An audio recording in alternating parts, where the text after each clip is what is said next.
Eh bien, vous voyez, on vous fait découvrir quelque chose qui paraît tout à fait anodin et banal. On va dire des parcs, des vergers qui semblent sans grand intérêt. Et pourtant, un lieu de vie. Eh bien, tout ce coteau-là,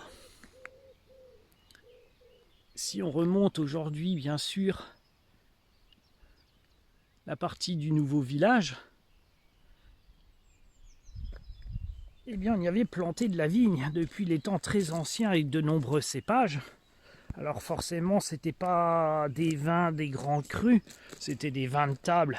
Et puis comme on disait, le pinard ou le vin de soldat.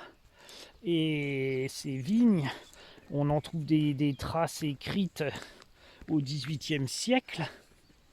Mais on sait que à l'époque médiévale, il y en avait déjà de plantés avec de nombreux lieux-dits. Et également au hameau de Fontenoy jusqu'au lieu-dit de Jérusalem. Certainement ça sous l'influence d'un prieuré ou de possession de l'abbaye.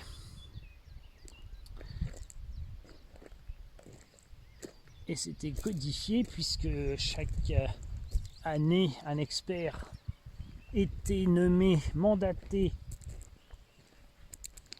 pour donner le départ des vendanges, de confirmer que le raisin était à bonne maturité.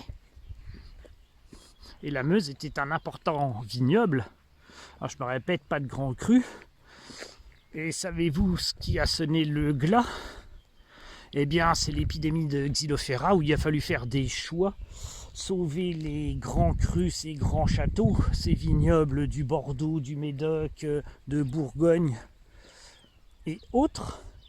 Et puis en même temps, comme c'était des vins qui n'étaient pas de trop bonne qualité, on a replanté des vergers. Et puis aussi la Première Guerre mondiale a sonné en partie le glas de ce qui restait, puisque pour les terres ravagées, on a mis de la prairie, de la culture, ou tous ces vergers qui permettaient d'obtenir des récoltes. On distillait beaucoup à la place d'une vigne. Il aurait fallu longtemps, au moins 5 ans, avant qu'elle donne les premières récoltes de raisin. Et bien voilà pour ce petit épisode concernant les vignes sur les monts. Eh bien vous voyez, on vous fait découvrir quelque chose qui paraît tout à fait anodin et banal. On va dire des parcs, des vergers